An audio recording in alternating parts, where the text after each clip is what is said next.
We are on the Country versus Metal podcast with Calamity James. How are you guys doing? Hey, y'all. I'm good. I'm fantastic. Yeah. So the duo, I love that the blood harmony. Like I never heard that before. I was like, man, that's pretty cool. I stumbled across that when I got really into the Louvin brothers.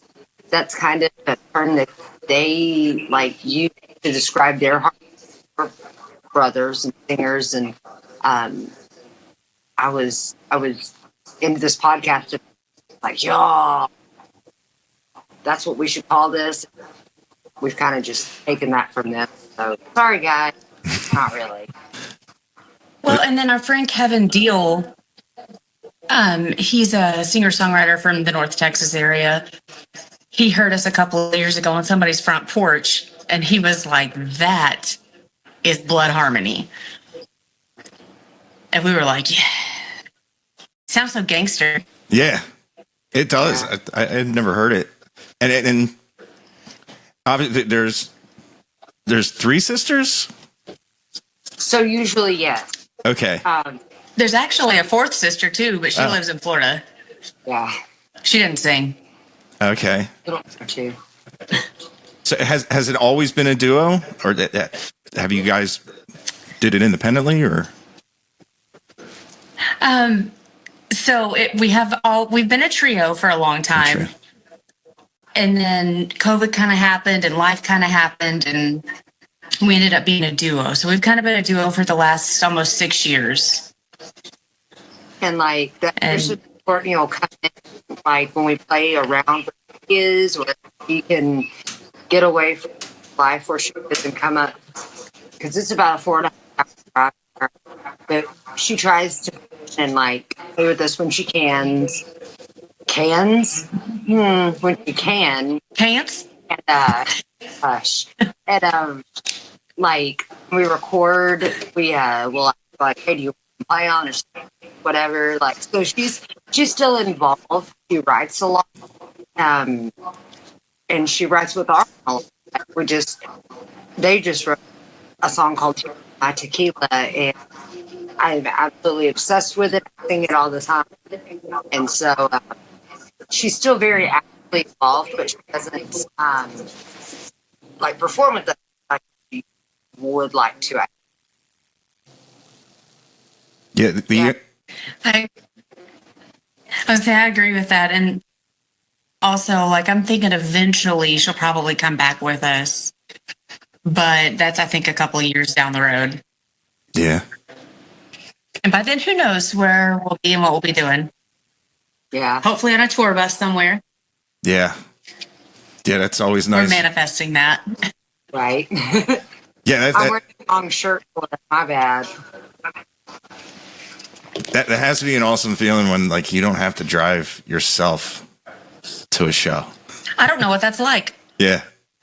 I know whenever, like, my husband drives, and I can do my makeup while I'm not driving. Weird. I just do it all myself. Oh, I know. I'm a DIYer. Yeah. It's got to be difficult as females too, because, like, you know, as a guy, I can just change my shirt. Just. I'm not even. So, my 20-year-old son plays drums for us now. He's our first-time drummer. And I'll start getting ready to leave at 6 o'clock. I have to be getting ready at like 4:30 at the very latest.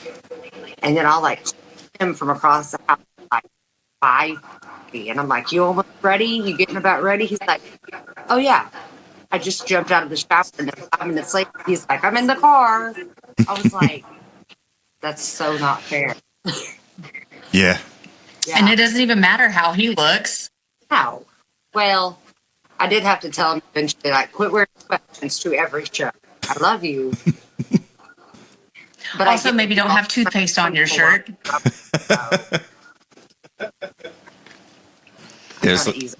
Yeah, like when I played guitar for a band, they're just like, black V-neck. That's all I need. Get a pack of Calvin Klein black V-necks, and You can live out of your Love that. You can live out of your suitcase for a week just like that. It's very Not girls. You like traveling because you have to like really okay. Well, we have to look at the weather and see what that's going to look like, and then coordinate outfits. We have to look like we go together, but not matchy. You know, like it takes a lot. Our luggage just by itself, like that's a lot. Yeah. Because you can't front a band and show up sloppy. Yeah. You've got to show up and you've got to show up. Well, this goes both ways too, because like we've shown up to dress like we're ready to perform, and somebody said to us one time that like we look like we're trying to prom or something. I was like, ooh, kind of damned if you do, damned if you don't. So, Yeah, this is true. And there's such a stigma with women performers. You know, like you've got to show up and you've got to be a certain way and you've got to do certain things. But if you show up looking like a slob, you're going to hear about it too. Yeah. hey, I feel Like, 5 years like COVID happened, it's been like a lot more acceptable. If I were to show up to a show where I'm wearing now, I think that okay, like it wouldn't be near as like ew, you know. Yeah. And I feel like you're right. I feel like it's very specific to like country, because man, the bass player from White Zombie, Sean, she could wear whatever she wanted. It just Yeah, yeah. like and She's also the bass player for White Zombie. yeah, that's true too. But I feel like the other bands that I play with, I can kind of show up wearing like a flannel wrap around the waist and like what kind of jeans I want and some sort of random band shirt. And it's because I'm playing with a bunch of dudes. I look like but sometimes I feel like to be like, hey, I'm still here for you. You know. So with this new album that you guys are working on, did you take any risks or change any themes or any changes? I think we did. I think if the world was flat is a big departure from our normal sound. But the words are so beautiful and the arrangement is beautiful. And it just it is different, but it's still us. Yeah, and there's some, Lissy, what do you think? I'd like to go back and like re-record because there's a couple of singles on the EP that we have out that we never have released, and we play them live, but like we've evolved so much. The songs have evolved from then that like it doesn't really. It still sounds the same, it doesn't. So I want to go back and re-record those that we're going to put on them. So it'll be nice to me because I want them to sound like us now. Yeah. Yeah. I agree with this. Yeah. Did you guys put any Easter eggs in? Like, I love the one song. It's serious, but at the end you're like, "Life's a garden, dig it." Joe Dirt. Yeah. That was my favorite. Yeah. That was my line. I'm so excited. Yeah, because you listen to it and you're like, "No, I didn't just hear that, did I?" And you go back, you're like, oh, "I like that," because if it could get by you, because it's towards the end when and yeah, and it's kind of hidden in that trio part. Yeah. And that was the part that I was so excited for. I literally have a sign when I right here that says "Life's a dig it." Love the Janes. I tell you, it's my favorite. That line is totally my favorite of probably any song that I've ever been a part of. That's funny. And it just simply because in the writing process, I was like, I really want to hide this little line inside of here and see if anyone notices.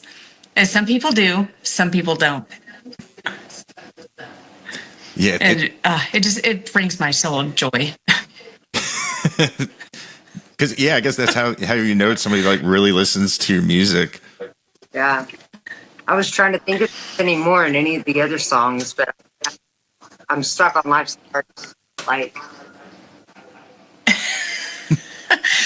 Well, and so I think in some of these other songs too, they're all based in like real life situations. So if it's about you, you're gonna kind of know that it's about you.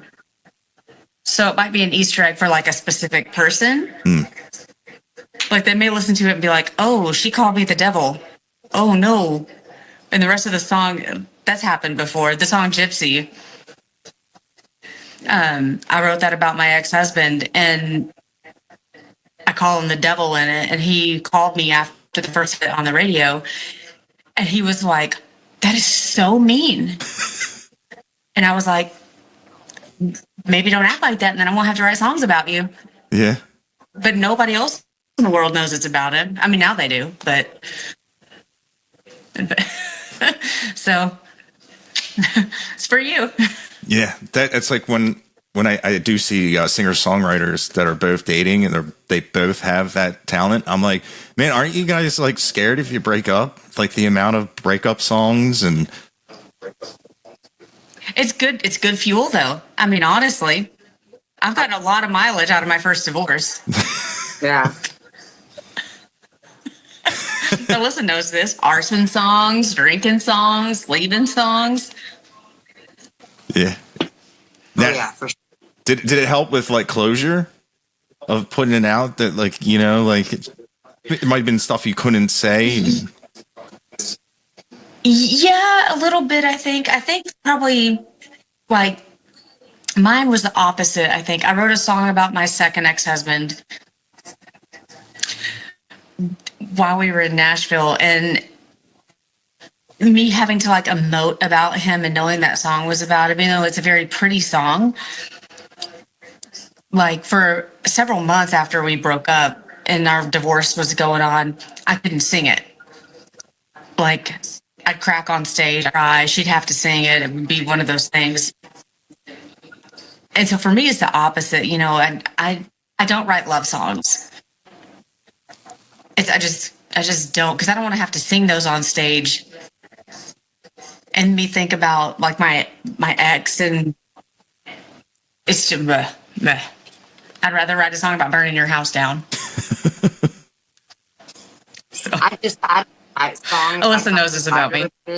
Yeah, I'm a songwriter very much. I'm more of like I would call it the helper and the finisher. Like I can come in, do all the harmony, figure out where we do this, and be like, "Ooh, we should add some oohs here and this and that." Like it's easier for me to hear like the full body thing. It's what her part done is done, and so we've kind of got a little flow thing that we figured out between get stuff written and finished. So it's been. It was something else to do that, but it floated right away. And just went right away. Yeah, just now. Did music bring you guys closer together?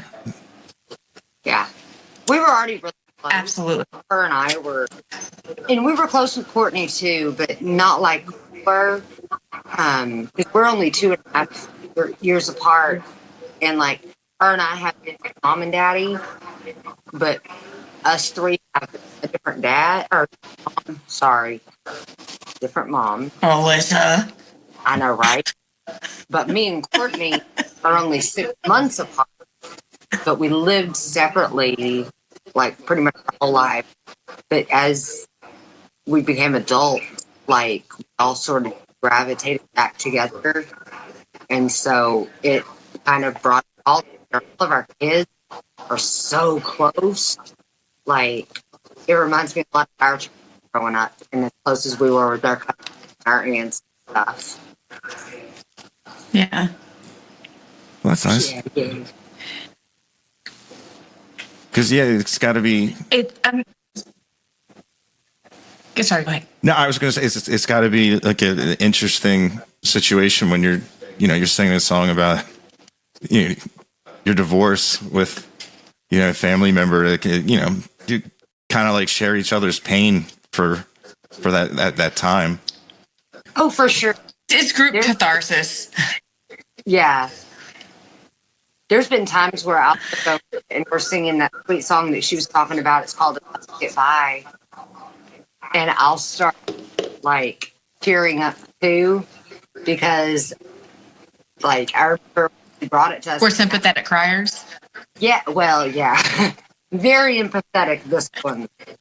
But when she wrote that, like we all looked over and like all of our big just moments eyeballs had like the little tears in them, and it was just a sweet song that it still is now. Having to sing it on this side of what you went through with that whole thing, like I understand pain, like it does hit me whenever you are so connected to a person and you know the things they went through. So yeah, it definitely brought us together, people, like not just siblings, Yeah. Yeah. And Aww. honestly, like there was a lot of joy for me in that moment, looking up in that room the day that we presented it and you guys were all teary-eyed. I was like, yes, I made them cry. I was so happy about that. Yeah. It's not hard to make me cry, so like it was. I mean, I'm such a wuss anyways when it comes to crying. Yeah, the ability I don't makes hold me back. cry. You can read me. That's like it's a power, especially like when you can get you can move be emotive just for an entire group of people. Yeah. It was pretty neat, and like I can remember Walt Wilkins doing that to me and Courtney one time. We were in this listening room. There's about 50 people, maybe less, maybe like 30.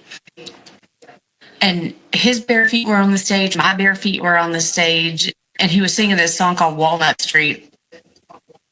And I look over because I'm ready to emote all of the emotions. And I look over at my sister Courtney and she's crying and I just lost it. But he's reduced us to complete tears with that song. And I was like, yeah, man, that is power. That's, you make somebody feel something, you'll remember that forever. Yeah. And I think that's the magic, I think, of songwriting is, you're pulling your own like emotional state. Usually if you're a real like songwriter who's writing stuff about your life, which is kind of what I do anyways. And it's a connection. AI doesn't connect that same way. Yeah. And there's a lot of AI stuff happening in the world, but you can tell the difference between an AI song and a song that's written by somebody who's feeling those emotions. Sure. Yeah, definitely the human element. It's my AI spiel. Yeah. Yeah, that's a hot topic right now. And it's the people you want to have as fans, they're going to see right through it. I just get worried about. Well, they know your songwriting style. Yeah. And your real fans know how you write. Like our fans know I'm going to write a song about burning your house down long before I'm going to write a song about me liking you. Yeah. And we even have a few. Just what I do. Put some of our lyrics from Pulling Weeds actually tattooed on different places, and I'm like, I think that's so neat. Yeah, that's an interesting song for me to be like, I should tattoo something from that song. Like, it speaks to you, and there's just a blind link. And I think that song connects a lot. Sorry, Liz. No, you're good. Now, do you prefer when you do go and record? I guess the connectivity of the lyrics is like what primarily the focus over the song itself and So instrumental, I or just both? I think they're equally important. And I'm a songwriter because I love poetry and I love lyrics and I love meaning. And when I listen to a song, if I connect with it, it's because it connects with me on some like emotional level. And when I write a song, I want to connect with somebody. And like Pulling Weeds connects with a lot of people. And people love Be My Baby. People love Middle Sister. We get the request for Middle Sister, which is about Alyssa, a lot. And it's just because people are like, I know this person. Yeah. And there's somebody in their life that connects with. Sorry, Lizzie, go ahead. No, I was going to say, I have a lot of videos of little girls in the back of mama's car singing Middle Sister at the top of their lungs. And I think, I wonder if they know what that's about. And I think, I wonder if they know it's about her beating up girls in her front yard. yeah. But you know what I mean? I think for that song, it's where the beat, Middle Sister, and it's kitschy kind of, you know? So I think it just connects on a different level with different people, like that, you know? Yeah. But like thinking back to If the World Was Flat. So the first time that I heard it, I loved the music and I loved the lyrics equally. And the guy that wrote it, his name's Jimmy Zapata. He's a phenomenal songwriter. Like, his name deserves to be said everywhere because he's underrated. Like, I think it's because people don't know about him. But we were at a song swap together and I heard it and I was like, oh my God, I love this song. And every time we played together, I was like, do it again, do this song, do this song, do this song. And he finally was like, do you want to record it? And I was like, can we record it? And he just let us have free reign with it. And so we took it to a guy named Preston Scott Williamson in Waxahachie. And he's another phenomenal player and ear and just talent. It's in Ellis County. And when we took it to him, he just kind of let us have this reign on it. And he was like, yeah, whatever you think, let's just try this. Let's try this. And he started laying down this guitar part. And I was like, oh, I love it so much. And the music connected with me there. And so I think both the lyrics and the music, they're equally important. Like, vocally, I had a lot of fun recording that one because I heard a lot. I'm in this phase right now in my life. I feel like oohs and ahs are not really. And so when we started recording that, I wanted to stay true to the Calamity James Blood harmony, heavy harmony stuff. But I also, there needs to be oohs, there needs to be ahs, and so I got a lot of harmonizing with myself, which kind of I was like, did I do that one already? So I got to do the upper harmony and the parts that I'm releasing, and it was a lot of fun to create. I really enjoyed the creation process of the song. And I think that's what it's about, really, is going into that studio space and being safe enough to create. Yeah. And really create this experience, because the experience part of it is really what people, I think, look for. Maybe. I know it's when Reckless Kelly writes a song, I want to jam to their stuff. Yeah. And it's because that's an experience.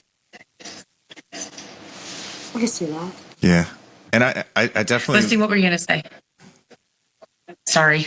It's all right. I'm just stepping all over everyone. Oh, it's fine. But I like how when the voices do also become instrumental, because they can be bright. They can bring a darkness to the song, and it just Yeah. it gives it a cool like mojo to it, and you guys are like really good at that. And they somebody came up to me recently at a show and was like, "Are you like?" They were looking down at the ground, like with my pedal board and stuff, because he was like, "I couldn't tell if you were doing stuff with your voice or with your bass, or if it was."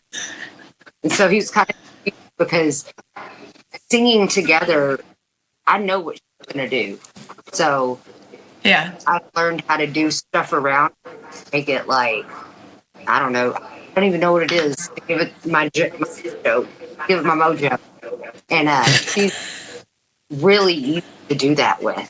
She's a good, steady, like, sings the melody so well that I Clear? Yes.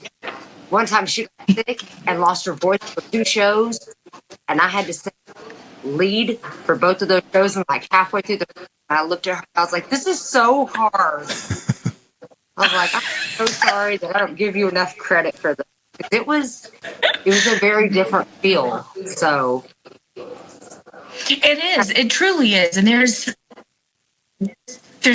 so, is it your, like what you do is important and what I do is important. And yeah, you know, like somebody told me the other day, they were like, "Here's 2 things that I know I want to hear, and I want to hear them." Can I say the word ass? yeah. I mean, I already did, I guess. So, and I want to hear a badass bass player. And I was like, badass bass player. But I knew that I was like, yeah, that's right. I mean, that's what people are showing up for, is the harmony, and then Alyssa's bass player show. If Burton's with, and by the way, Alyssa, those are both you. Yeah. That's what hair flip. I saw the one video where you were playing an acoustic, like a bass, and it just had like a cap, not a bass. I was like, "That's funny." It had a what? Alyssa didn't. She may not have seen this video. You were playing like a 6-string acoustic, like a bass, and it had like a little thing that said "not a bass." Oh, yeah. I thought that was funny. For Blue Christmas. Yeah, and I was like, I can try it. I think there was not a lot. I think there was wine involved. That sounds like something I would try to do when I drink wines. What was funny is that, like, in the whole video, like the first part of the video, Alyssa's head is just down like this, and that's all you see is her head. Yes. Because she's looking at this guitar. That's exactly what you see. Just like that. Looking at the guitar, trying to figure out where all of her notes are. And you can hear me in the video. I'm like, "Alyssa, all you can see is the top of your head." And she's like, "This isn't a bass, Arwen." And I was like, "Oh, my bad." She got on to me, though. She was like, the strings are so close together. I used to have to really like spread my hands out. So I had to get the feel for it. He was like, "That's all you can see." But a lot of the time I'm playing, that is all you can see. Even on stage, I've had to be more conscious. A face up, like smile, look like I'm having fun. Because if not, I just and you. In that same video, Alyssa, you were like, "Arwen, scoot closer to me and look like you like me." Like I do. You can when we're momming each other, because we both have mom moments. And it's mostly with the eyes. Like Alyssa will look at me like if I'm doing too much. She does give me the eyeball. Yeah. Yeah, we give each other the eye. But sometimes we know for something we People did, can tell. something that's going on around. Like we learned how to read real well. Yeah, that definitely And helps. we communicate a lot, like just faces. And people are like, I saw y'all make the face when y'all missed that harmony. And I'm like, oops. Yeah. Oops. It doesn't happen often, but we both go. And we make ugly faces. It's Yep, that's another face we make. Try to blame it on the other sister. Yep. Yeah, she did that. Thank God I was here to save. And sometimes, Arwen, that's the wrong note. It's never really Arwen acting. It's me showing off. And then I'm like, oh. That's not. I walked right into a jazz chord. Yeah. Especially, oh my God, when you hit a wrong note on the bass, that's when people notice the bass player. Sometimes the only time. And I'm like... Alyssa actually had somebody the other night at Choctaw Casino that she was playing a bass solo, and they were like, yeah, like they were really about it. And I was like, finally somebody noticed, because she plays really badass bass solos. Yeah.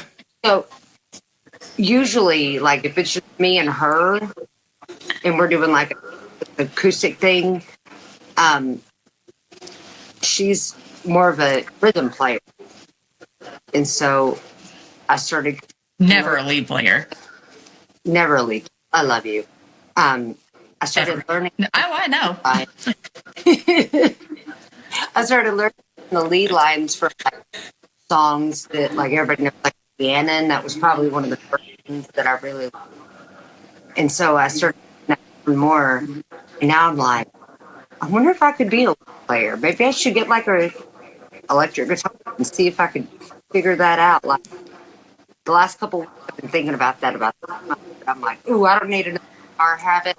Not good. Yeah. Yeah. I think you should. Just try it. Just see. You have an ear for it. Yeah, I don't know. I feel like I would have to learn how to play chords too. And I don't know if I could do that.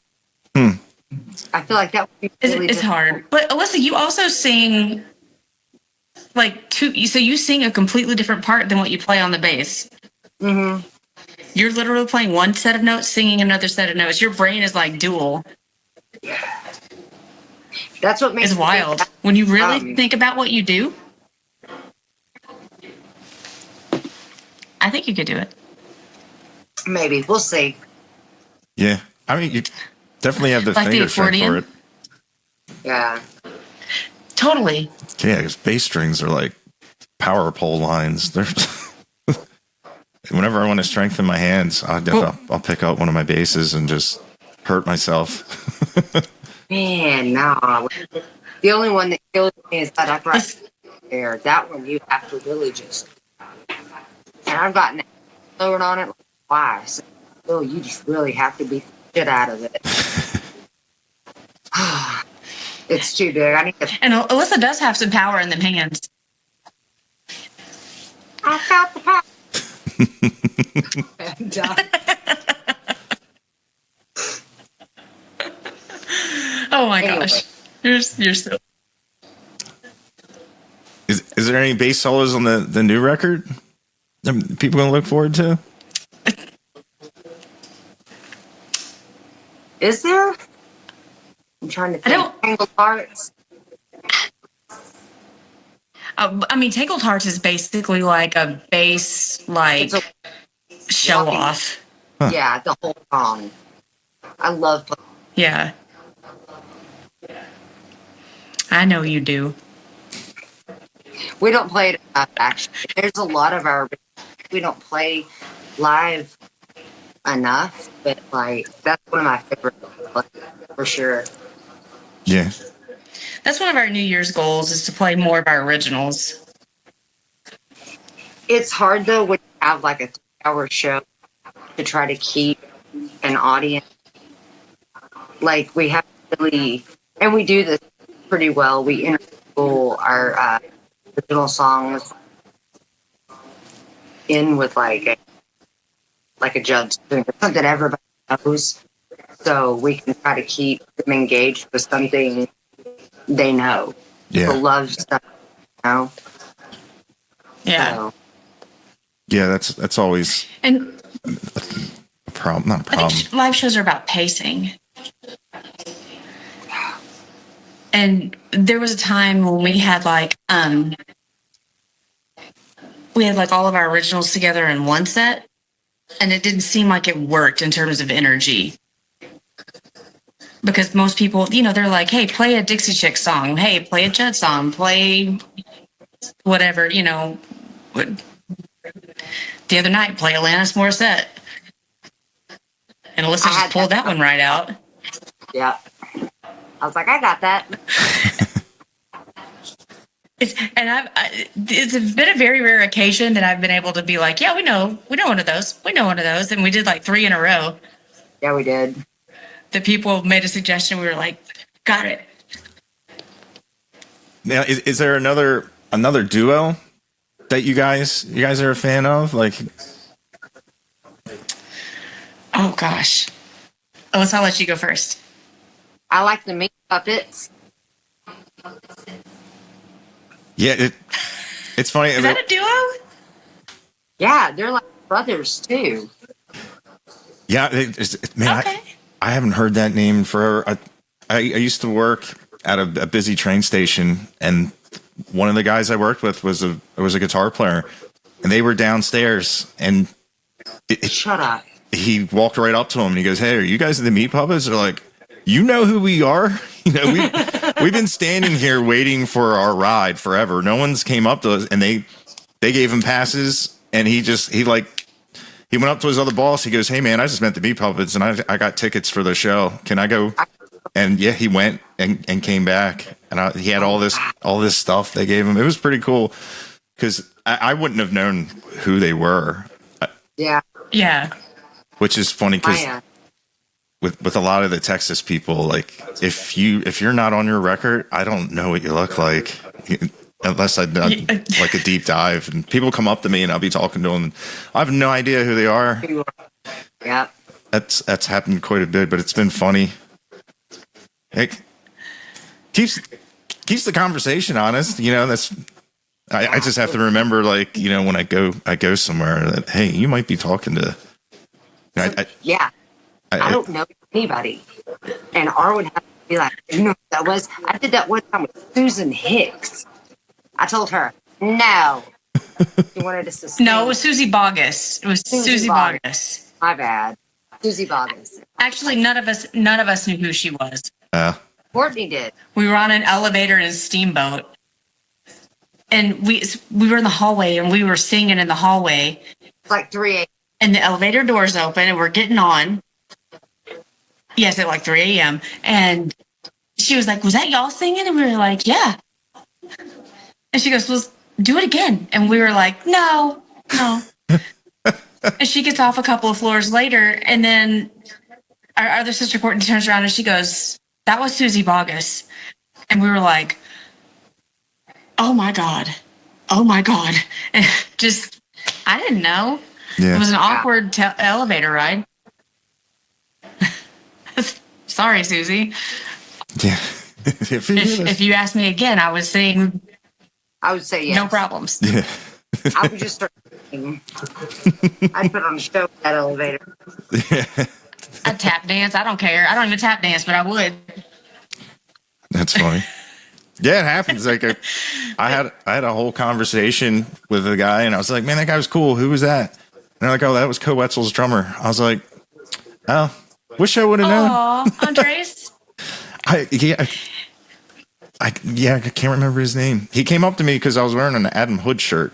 He's like, "Man, Adam Hood's he's a great singer songwriter." I was like, "Yeah, he's a great guy, man. I got to hang out with him a bunch of times." He's like, "Oh yeah, that's cool." And next thing you know, like when he walked in and got on a big bus, now it's like, one would think. I wonder who you are. Yeah. They're like, "We thought you knew." I'm like, I had no idea. I would have told him, "Great show." But So I have a funny story. So when I was waiting tables at Outback, these 2 guys came in. They sat in my section. Super nice guys. We're just talking and stuff, and I'm like, I really feel like I know them. And we get to just kind of chit chatting, and I said something about me being a singer songwriter, and they were like, "Oh yeah, us too." And I was like, "Oh neat." It was Co Wetzel and his drummer. Oh, nice. And I didn't know it until the meal was done. And I was like, oh. And he leaves, and I was like, that's Co Wetzel. And all the little waitresses were like, oh my God. Oh my God. It was right before he blew up. Ah, okay. And I was like, oh, okay. And now, of course, I know who he is. But Yeah. I wouldn't look stupid now, but I look dumb then. I do that a lot. Nah. Well, if you don't know who they are. Alyssa knows. Oh, yeah. Alyssa's seen me make an ass out of myself in front of some people before that I've embarrassed her and me both. We've embarrassed each other.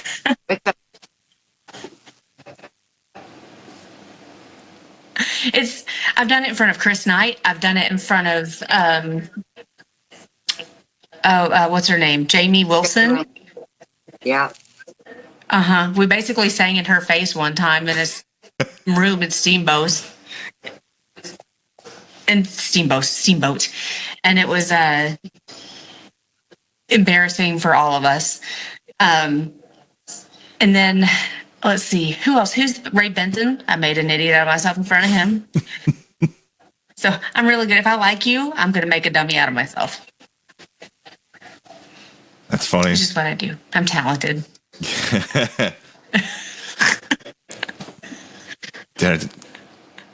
I feel cool because I knew some names in there. I'm slowly getting more. Yay! Yeah, because I when I was at the last time I was at Mile Zero, I was hanging out with Jamie Lynn Wilson, and she was. She's so cool. Like, yeah, she really cool. She was singing karaoke, and everybody was having a good time. And I saw her the next day. She was worried I was going to post videos on TikTok. I was like, I'm not TMZ. I'm not. I'm not. You're fine. But yes. Bless her. Yeah, super nice. I mean, especially with someone that's built her reputation like that. She probably doesn't want a bunch of people going, oh, she sings karaoke. Okay. It's her reputation is just so good. Yeah. Yeah. And man, she was in like every band that year. She was always doing background singing. It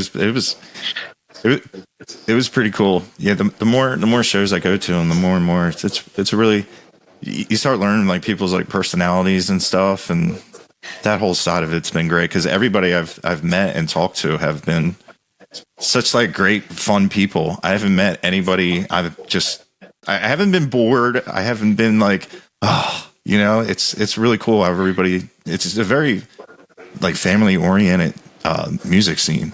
It's been. And really the people that develop longevity in this scene are people who are good people. Yeah. Yeah, for sure. It's because nobody wants to be around somebody that acts like that. If they want to be around authentic people that are who they are. Yeah. And I love how like original the music is because like I've Adele Rose is one of my favorite duos and you guys it's just totally different sounds. It's really cool that like the recording methods are different. The way you stack your harmonies are different. Like you get every time you learn of a new band you really like, there's something new. You can't do that when you turn on FM radio. It's the same. Everything's all the frequencies are squashed down. It's like you can't tell the voices apart, and it's just not good. It's not original. I think that's the beauty of Texas music and the Texas music scene is that there's room for everything. Yeah. Yeah. And Alyssa, the other band that Alyssa's in, Trigger Jones, completely different style, different mindset, different songwriting style. And then you have us, and then you listen to somebody like Texas High Road. And they're a duo, and they do completely different from Della Rose, from us, from the Hughes Brothers. September Moon. They're freaking September Moon. Yeah, I got to check them out. But the Hoosier Brothers, they're so good. Yeah, and they're so nice. Like, yeah. didn't we play a show with them? Let's see.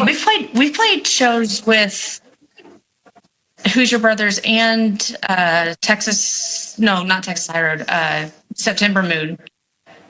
Who was the other? Like about a year ago. Duo. Oh, it was a chick. I don't remember. She was really good. It was her and her husband. Yeah. I have to look her up because she's on my Instagram. I think they're from Carrillo or somewhere, but they were amazing. She was a phenomenal lead player. Holy cow. And she just knocked it out of the park. Like I've never heard a female lead player with that like soul. It was really good. And there's a lot of good female lead players. Yeah. Yeah, that's the one thing I have to look her up. with people.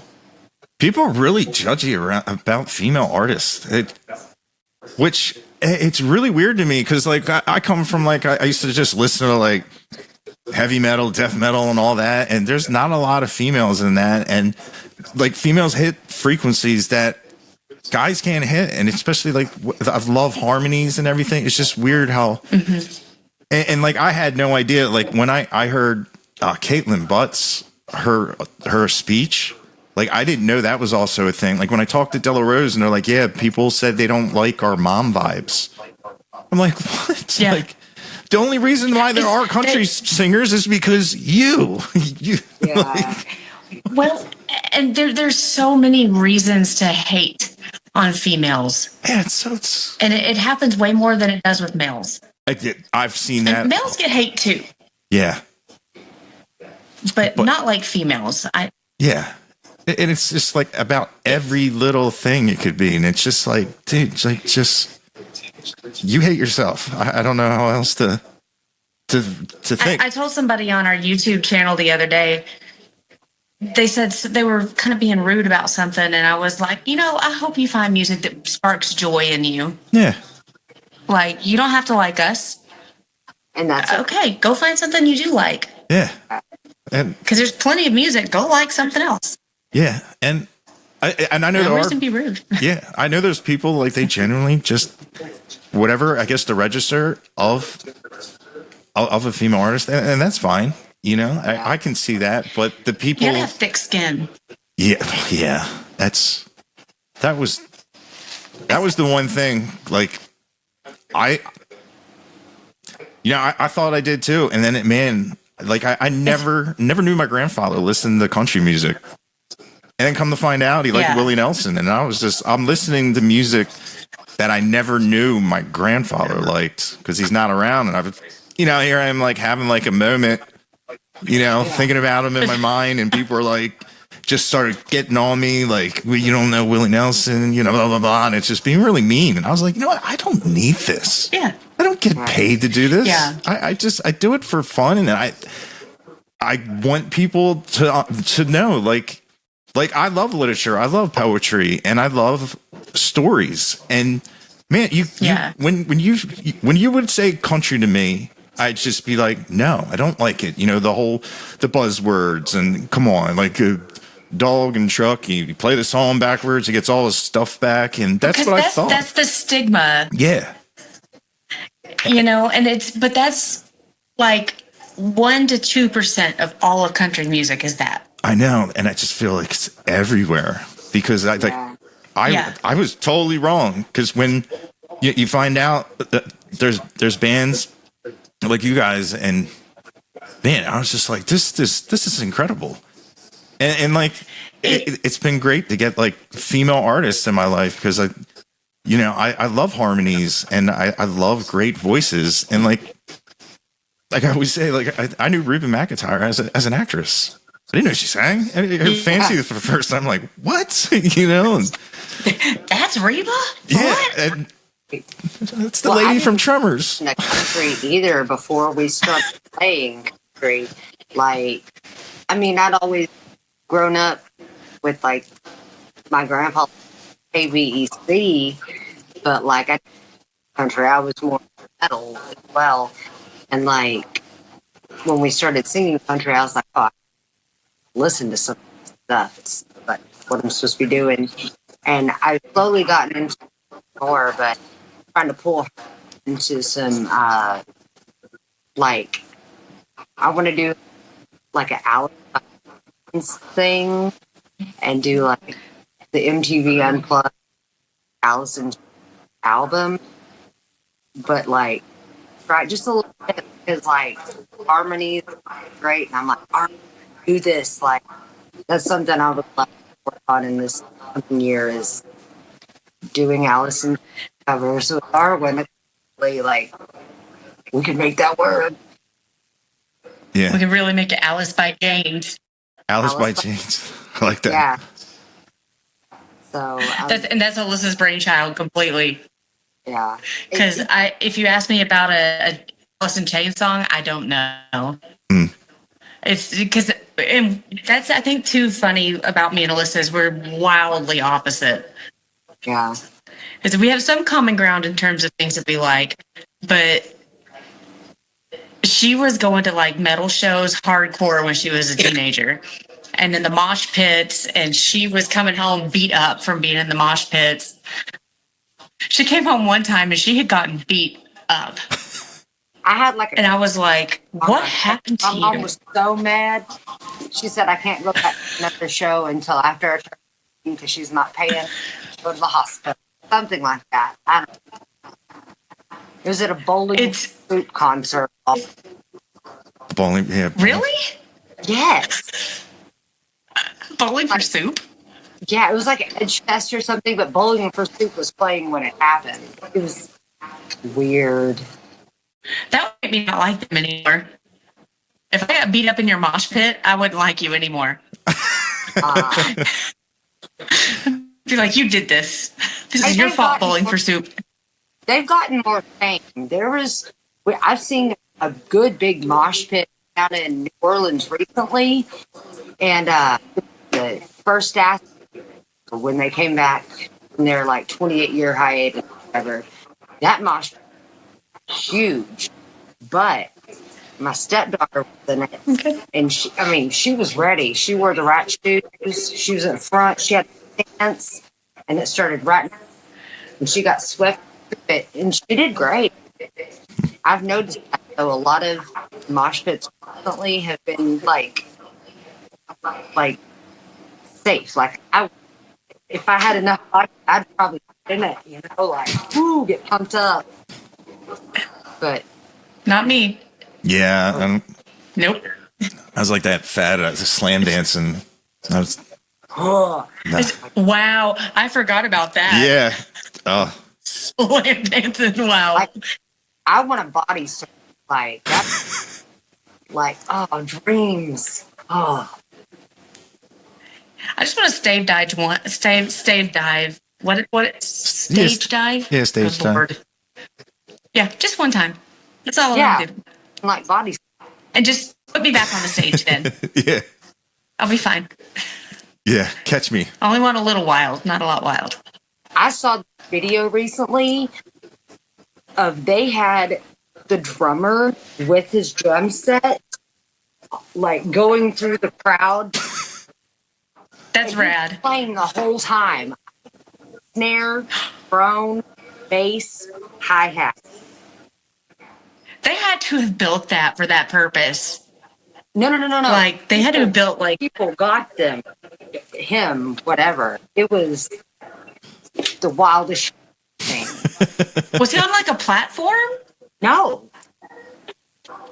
So his stuff was just separate from him? How did they do this? They weren't on a platform like this? No, people had gotten... How did he stay with his drum set? I don't know. I have a lot of questions. I'll the video. I'll try to remember who showed me the video. I'll send you the video. I need to see this because I need to know the logistics. Yes, ma'am. I see that. That's funny.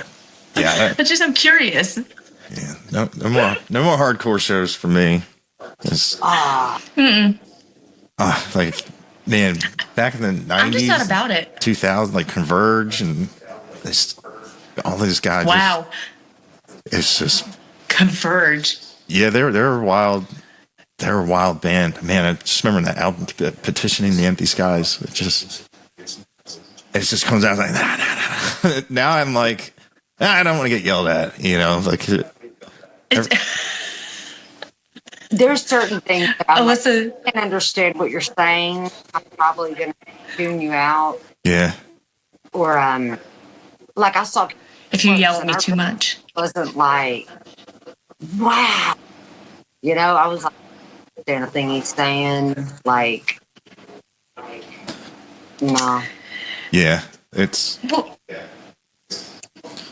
we even have a little thing like while we're on stage, because there's a couple of our songs that are a little bit more vocally like in your face, and we don't like too close together.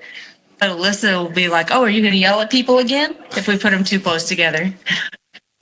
And I'm like, "It's singing." That's funny. But it is yelling. Yeah. She will tell me too. She's like, "Oh, you're yelling at people." Stop yelling at people.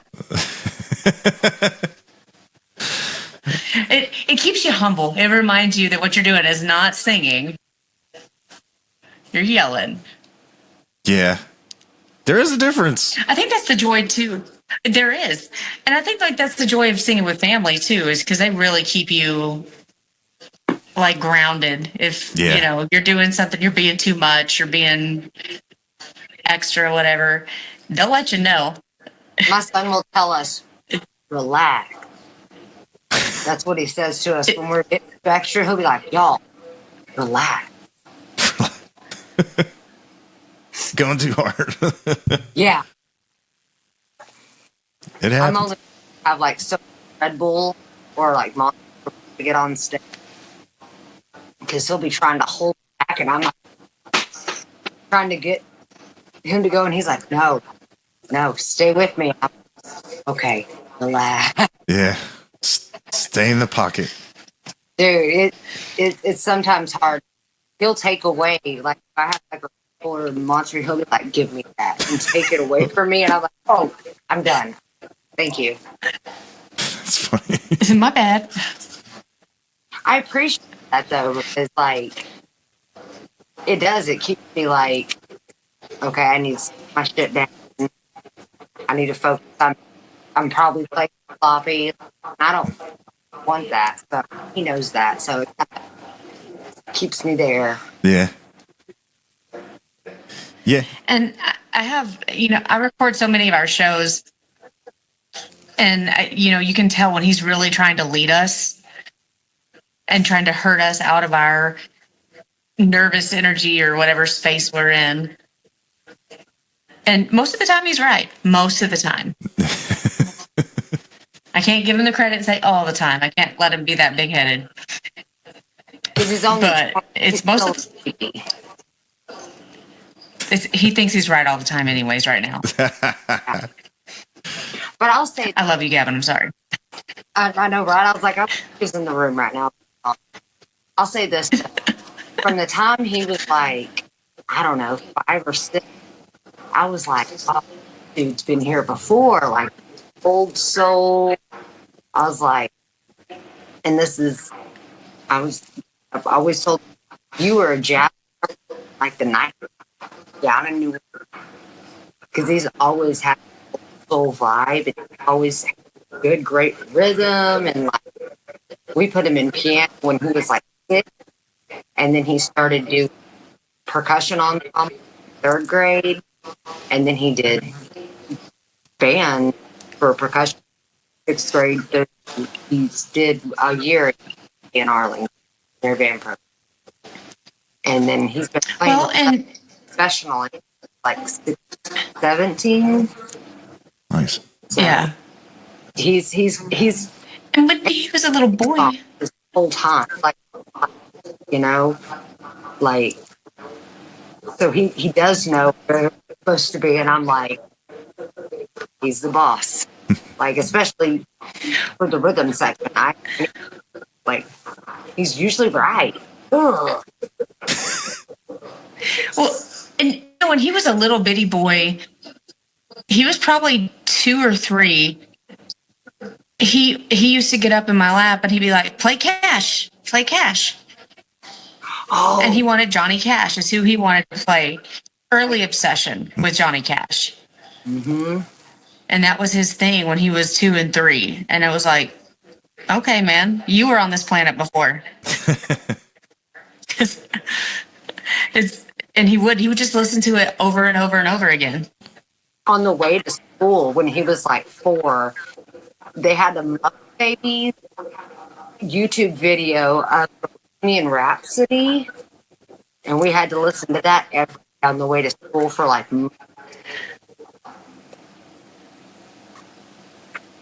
Years. Well, I still listen to it. Shoot. It's still my jam. that's a timeless song. Well, and did you say it was a Muppet Babies version? Yeah, the Muppet Babies redid Bohemian Rhapsody, and it was glorious. I mean, what happened? Mama! What haven't they redone, really? Right? It's kind of like Weird Al. Yeah. I love that. That's funny. I got in trouble at work because I played Kermit the Frog singing "Hurt" over the radio.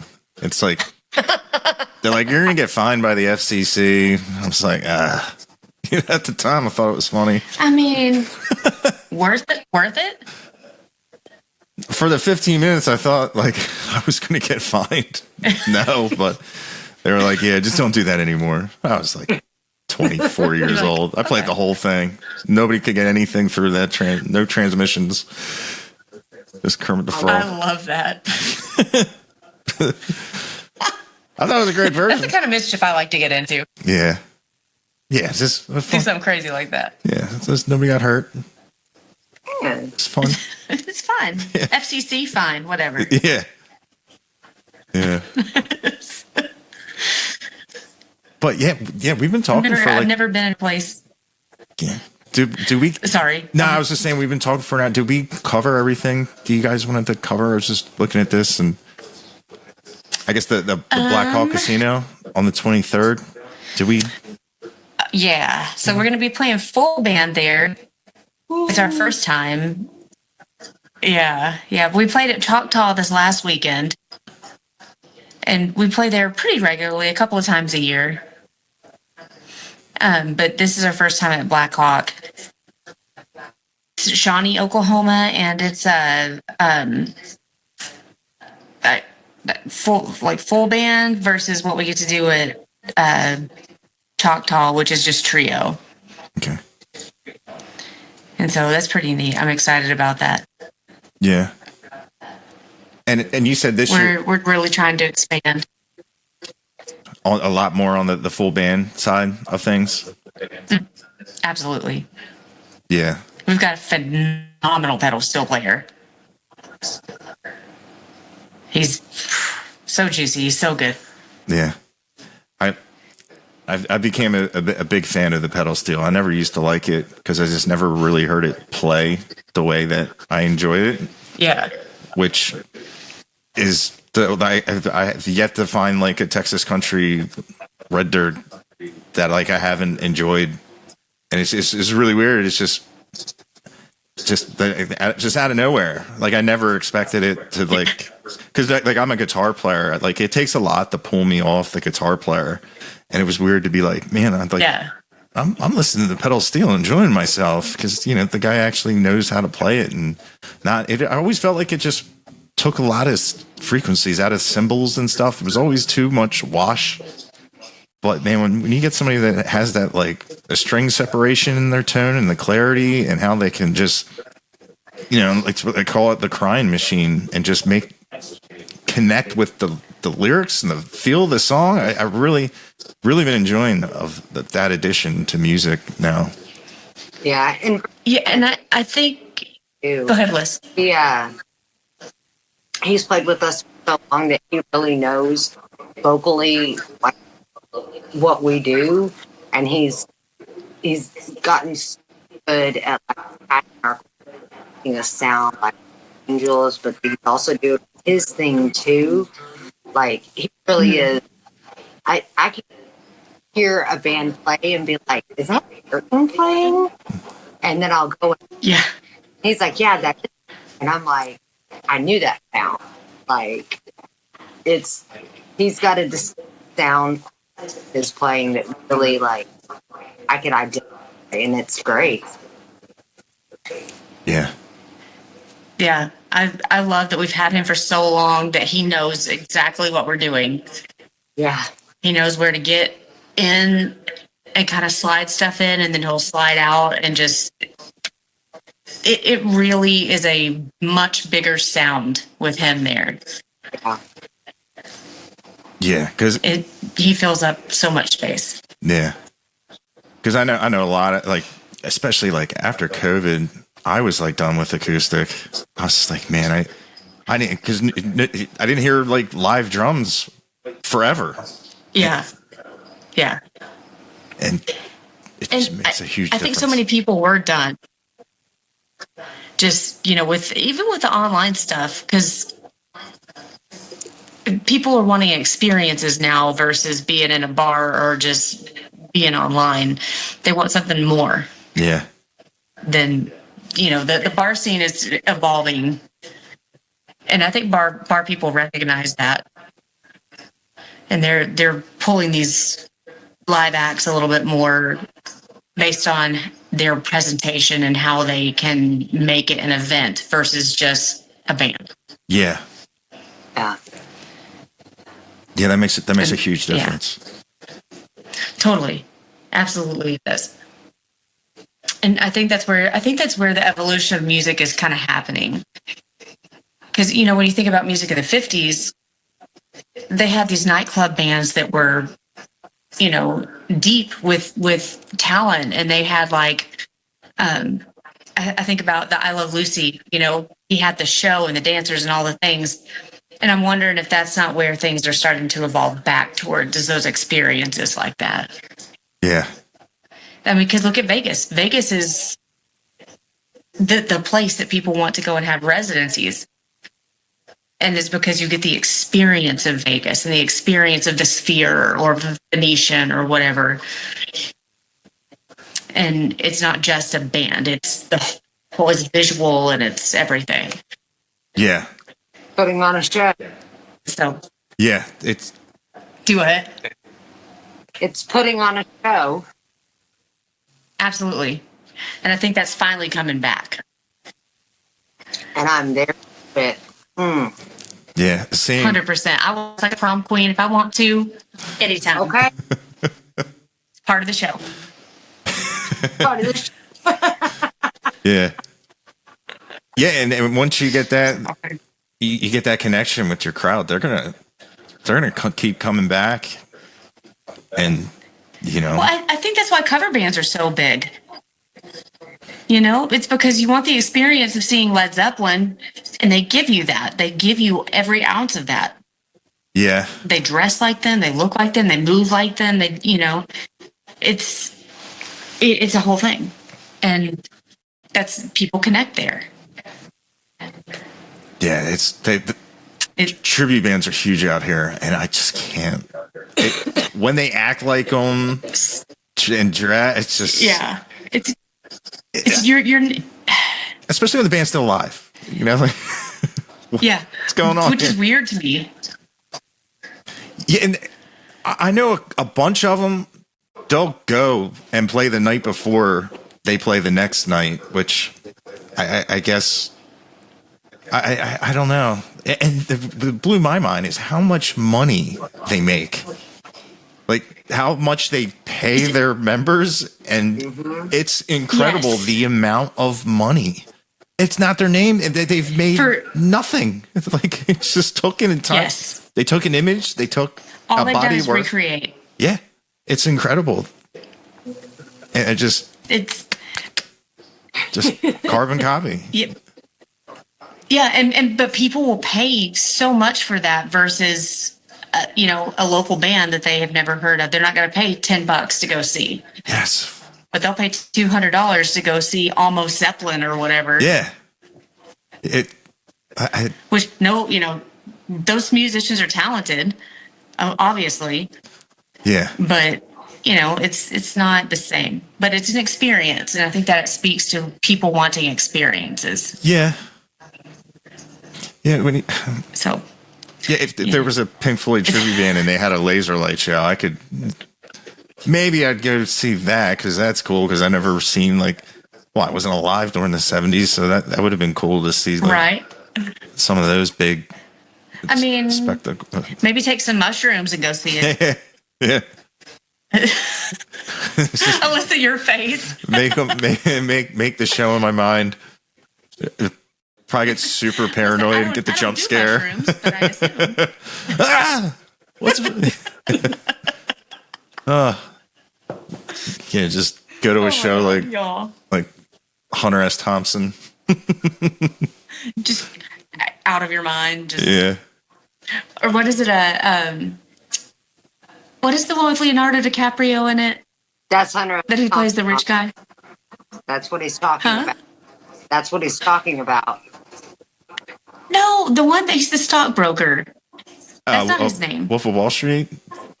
Is that? Yes. You know when he's at the party? Oh, yeah. Jordan something. Yeah.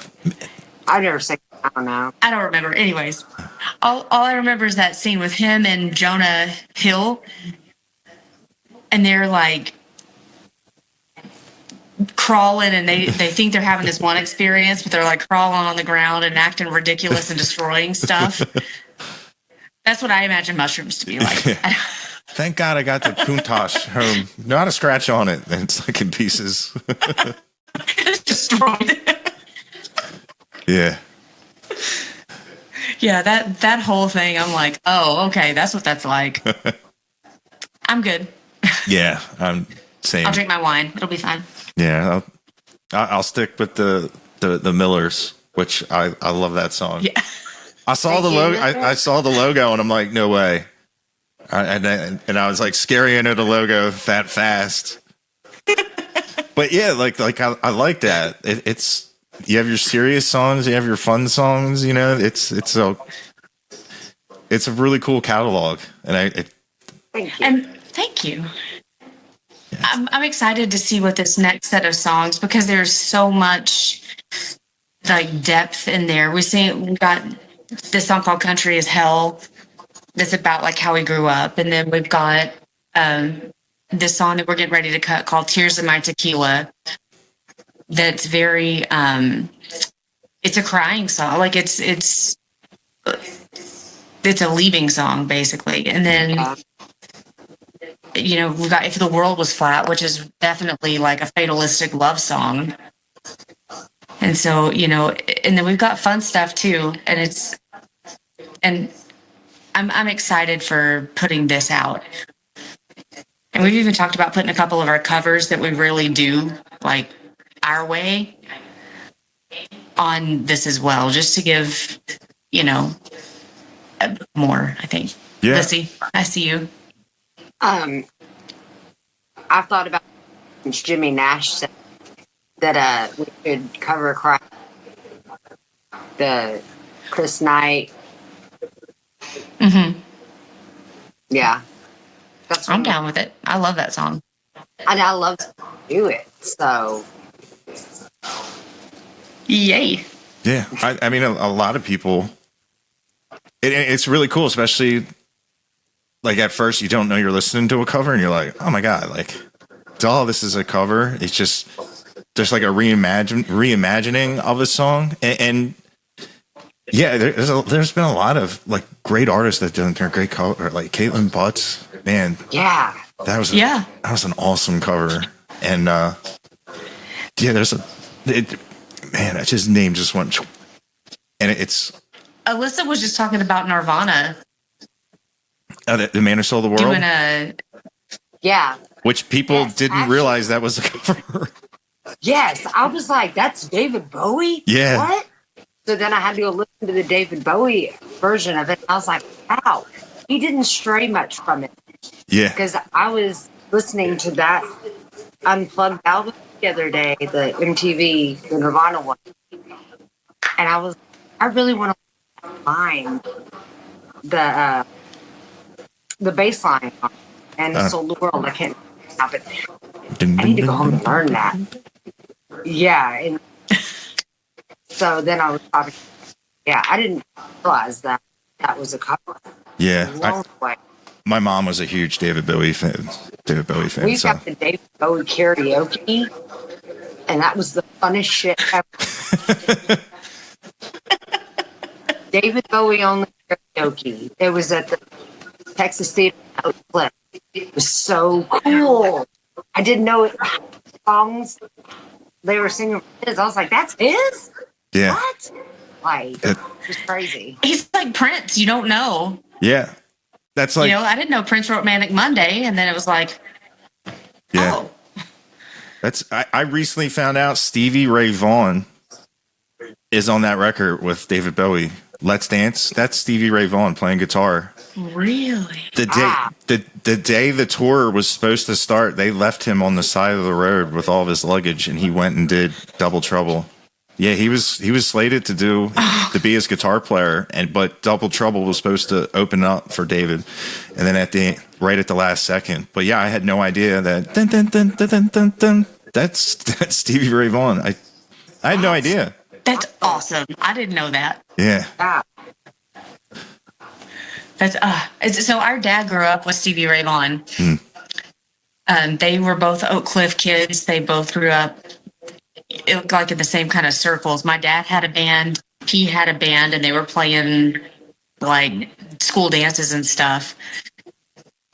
And then Stevie Ray Vaughan moved off, and Dad stayed, in his area. But it was one of those things like they grew up together. He really knew him. Wow. Yeah, I think it's such a neat thing. I think we've got a picture somewhere of my dad when he was in a band. And he was very, like, frontman-ish. He looked, to me, I was like, my dad was hot. He looked so good. He looked cool. He actually looks a lot like you. Fringe jacket. It was, Fringe. A lot of fringe. He had fringe. It was like, if I had money, I'd walk around like Lemmy. Just like totally outrageous. Just 100%. I don't accessorize, but if I had, I'd have all cut. You'd hear me walking 3 blocks away. There's clink, clink, You'd clink, have clink. spurs on your shoes. It's just, Whatever you do. I'd probably, yeah, because like I'd Stevie Nicks it out. Oh, I'd have a top hat for every occasion. Fringe everywhere. Yeah, it's. I can't remember. I think it was a comedian. He's like, I just want to get rich enough that every time I walk in a room, I just get to release doves in just every room. Just about anything outrageous. It's probably a good thing I don't have money. That's funny. There's a reason that the Lord did not give me money, because I would do something dumb like that. Yeah, me too. 100%. Because I would own the most ridiculous wardrobe. Yeah, I'd have to teach someone how to even put an outfit together. Because I remember back in high school, people used to call me Slayer because all I did was wear Slayer shirts, black pants, black boots, and a black leather jacket and chains. And I had long hair. I remember I took 16 inches off my hair. And I remember going to the mall. Yeah, I went to the mall. I think it was because I wanted a girlfriend. I went to the mall. I want the structure, and I pointed at the mannequin. I said, I want that. Let's start with that. I see the kids at school wearing that. Just one outfit. Yeah, I'm like, yeah, let's start with a sweater vest. Were they blown away when you showed up? Oh, I sat down at the heavy metal table, and they're like, who the hell are you? And I'm like, it's me. And they're like, I got thrown out of my band because I couldn't headbang anymore. I'm like, there's more to, and then come to find out, thank God. Reverse judging. Yeah, thank God Metallica cut their hair around the same time. So I was like, see, it's cool. But I was Look. I was tired of the prejudice too. Like when I was just kind of like, they're crossing the street, like it's just people treat you different, like with like that, and it was just funny. My mom was happy. Yeah, Was like, there's a whole study about how people treat people differently based on how they're dressed. Yeah. And that's a real thing. yeah, And I think it also rounds back into this whole music thing and girls having to be a certain way. And the stigma that's attached, shaking around right back into that. yeah. People definitely did treat me different. It's weird. I was just That's like crazy to think about. I was like, I wonder what happened. I remember I donated the jacket to my sister. Works at this bar where there was just some crazy people. An older guy, his name was Barracuda. He just stood up and said, "I'm a Terminator," and he tried to tackle a minivan that was doing about 45 miles an hour. And he had this leather jacket that they had to cut off of him. So I donated my jacket to him. Oh my God. I totally forgot about that. Wow. I'm one of those things. I'm a Terminator. And, Hey, Barracuda. yeah, Barracuda Bob. Was he on mushrooms? He was a big fan. I think he drank Jack. There you go. Yeah, that's why I don't drink that stuff anymore. I mean, I don't often do Jack. I mostly do this, but in case Crown Royal wants to give us any, a tour bus or something. Yeah, I mean, I can still smell. Do you like how I had that by my computer? I don't know if I should be proud of that or not. I'd take any sponsorship. Exactly. Right? Yeah, I'm like, That's the ankle of Thank You Miller Lite. Yeah, I was like, I don't drink it, but I will. Right? Yeah. Like one time, like That's all I need. get a tour bus out of that. yeah, I've been on them. I've never traveled on them. I can't imagine Same. just being like, oh, we woke up here. That's my bus. Yeah, and I was able to have some beverages myself and enjoy looking out the window and getting stuff done. Yeah, Right. sleeping and Then I hear like stories about those things catching fire. oh yeah, And I'm like, gives me a lot of anxiety. you just have I don't want to be trapped. you got to have the light sleeper. Yeah, Yeah. That's going to be me on a tour bus. yeah. I'm not waking up for anything. But If I'm in a safe place, forget about it. If I'm in a new place, though, I'm a light sleeper. yeah, Yeah. Alyssa's like, yep. Oh, yeah. It's something. We've been in enough hotel rooms together on the road. Yeah, that's man. Life on the road. And, not having. I love it. I miss it. Oh, really? It takes a certain personality to like really, really enjoy it. I can tolerate it for like I still had a 9 to 5 and we did like 127 shows one year. That was a little bit much, but like, yeah, that is. it's just the weekends Yeah. is enough. Yeah. But it's that whole, like you go back to work and like you're nobody. Yes. Like, Yeah. I was in the car like a day ago. What's happening? Yeah. You don't know me? Like, Everybody I talked to the other night said they loved me. Like it's just the dopamine is incredible, and then you just go back and then nobody cares. You go to your home, nobody cares. Like, oh yeah, like I will say this though, I get recognized. Like, if we're not together, she doesn't really get recognized often. But like at small town bands, so like I get recognized pretty often, out and about, like. Like, that still gives me that little bitty, like I did that. But it's the high of the show that gets me. Like, it takes a long time to cool down. Yeah. Like, Yes. 'cause I get hyped up. Yeah. Like, oh, okay. Now I have to freaking drive 2 hours. Oh, yeah. Yeah. Rough. Yeah, there's definitely a dopamine hit that you don't get anywhere else. Like, I think you know, and it's addictive. I have a friend that plays at Cowboys in Dallas, and he said that is a drug. Like you get up there and you're high because everybody's loving you and they're around the stage and all this stuff, and then he can't go and perform other places because he doesn't get that same high. yeah. Oh yeah. And I'm like, I feel that though. Yeah. The first gas station you go to, that's when you get hit. And you're like, Yep. oh, hey, yeah. I'm hooked. Crap. Yeah. I guess my money's good here.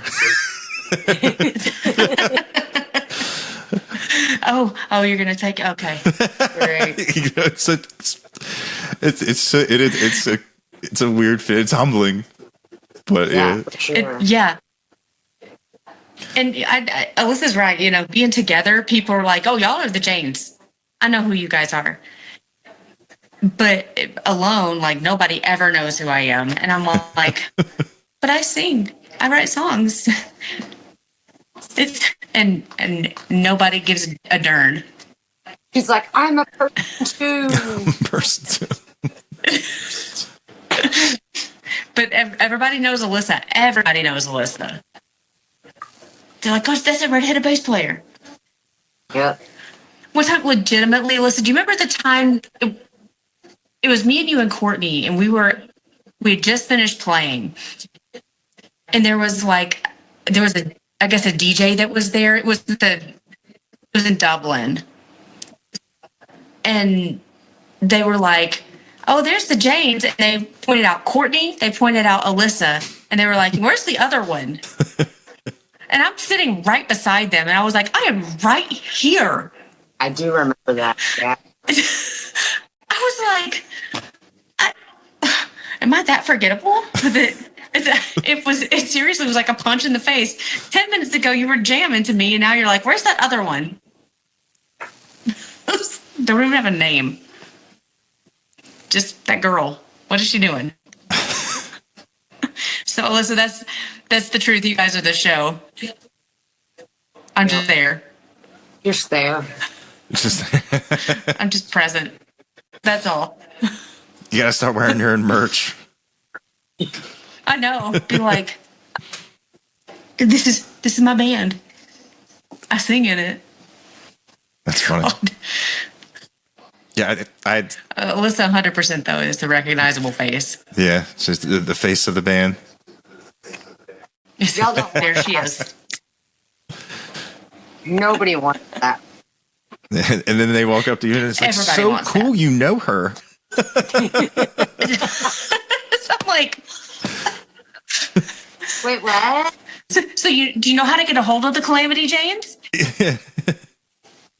Can you get her autograph for me? I'd be like, you know what? I have 2 fingers that will get the autograph for you.